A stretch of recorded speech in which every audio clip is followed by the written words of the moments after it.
Hello and welcome to Unity Church of El Cajon's Saturday Cinema as we look at the movie 7 Days in Utopia through a metaphysical lens. Today's film is loosely based on the book Golf's Sacred Journey, 7 Days at the Links of Utopia by Dr. David Lamar Cook, a psychologist with a PhD in sports and performance psychology from the University of Virginia. Our plot begins where we meet Luke Chisholm, a young golfer who is having a bit of a bad day. Luke has spent his life in constant ridicule by his father in order to excel him at golf. Luke, who is moving quickly into the world of professional golf, has a bad game and throws a tantrum on the course. His father walks away angry, and Luke loses the game, and he is pretty much a wreck at that point. After losing, he takes off in his car, eventually coming to the town of Utopia, Texas. Still very frustrated and not watching where he's going, he nearly misses the cow in the road and blows through a fence. The fence surrounds a farm owned by Johnny Crawford. Johnny senses Luke's frustration and offers to take him to a local diner to get his injuries addressed. After Luke gets settled, Johnny tells Luke that if he'll spend a week with him in Utopia, he will help Luke get his game back. Little does Luke know how much more he'll receive for the time and effort. On day one, having agreed to stay, Luke meets Johnny at the driving range. It turns out that Johnny was once a professional golfer himself and has built this makeshift driving range. Johnny asks Luke why he grips his club the way he does. Luke tells Johnny that he doesn't know. It's the way he's always gripped his club. There comes the first lesson. Johnny tells Luke the first step in finding your game is getting some conviction. If you don't have conviction, your confidence can be eroded. Merriam-Webster's dictionary defines conviction as the state of being convinced. I think in this, Johnny is talking about faith, about believing in something enough to know it will support you and see you through the task at hand. Hebrews 11:1 says, "Now faith is being sure of what we hope for and certain of what we do not see." The second day, they go fly fishing. Luke finds Johnny doing his fly fishing from a small boat and invites Luke to give it a try. As Luke stands in the boat, waving the fishing pole back and forth and targeting the spot he intends to fish, he wrestles to keep his balance. Johnny coaches him a bit, and shortly, Luke has a fish on the end of his line. At this point, he gets excited, yelling to Johnny, and he's caught one and thrashing around as he tries to bring the fish to the boat. As expected, the boat tips, and Luke is in the water. Johnny's words of wisdom are, "Rhythm, balance, and patience is what you need. You must have a calm mindset and focus on feel rather than outcome. To stay in balance, you have to control emotion." Louis L. Hayes says, "No person, no place, and no thing has any power over us, for we are the only thinkers in our mind. When we create peace and harmony and balance in our minds, we will find it in our lives." Johnny is teaching Luke that in his game and in his life, he needs to have patience, find rhythm, stay present, and having those things will bring him the balance. He's looking for all of the aspects of life. Luke does show some resolve, as even as he's neck deep in the water, he manages to bring in the fish that he's caught. On day 3, Luke learns 2 lessons. Luke is to meet Johnny at Johnny's makeshift golf course early one morning. Luke oversleeps and is late. When he arrives at the fairway, Johnny is clearly unhappy with Luke's tardiness and tells him, "Don't be late in life. Time is too precious to waste." Charles Darwin says it this way: "A man who dares to waste 1 hour of time has not discovered the value of life." Johnny has been painting. He asks Luke to tell him how he would attempt the shot before him from the fairway where they are standing. Luke starts to tell him, and Johnny interrupts. He tells Luke that he has to be able to see the shot before attempting to make it. He tells him we have to paint the shot with the eyes first so that our bodies can reproduce it accurately. Luke begins to paint. After he finishes his painting, he attempts the shot and the ball goes in the hole. It's a perfect reflection of the picture that he painted on the canvas Johnny provided.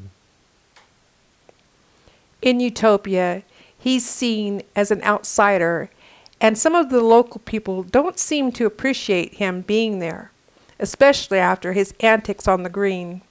Some are kind to Luke, and others are more clear that he is not a part of their town.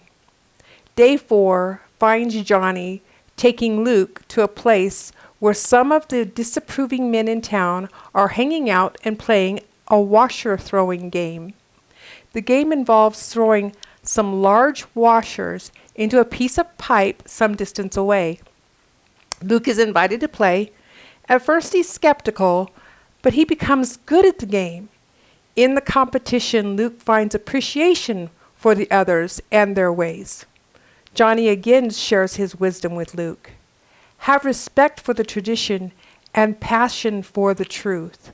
As Luke shows the others in the game respect, he sees them show him respect back. Romans 12:9-10 says, "Don't just pretend to love others. Really love them. Hate what is wrong, holding tight to what is good. Love each other with genuine affection and take their delight in honor of each other." Luke begins to truly appreciate the people around him and becomes real and authentic about who he is. Day 5 in Utopia is an exciting day for Luke. Johnny takes Luke for a ride in his airplane. During the flight, there's a problem, and Johnny leaves it to Luke to attend to the problem. Later, Johnny compares the event to golf, saying, "You can't play in a tournament unless you're ready for the unexpected." That evening, Johnny finds himself catching fireflies with Sarah, the waitress at the diner, who he's taking a liking to.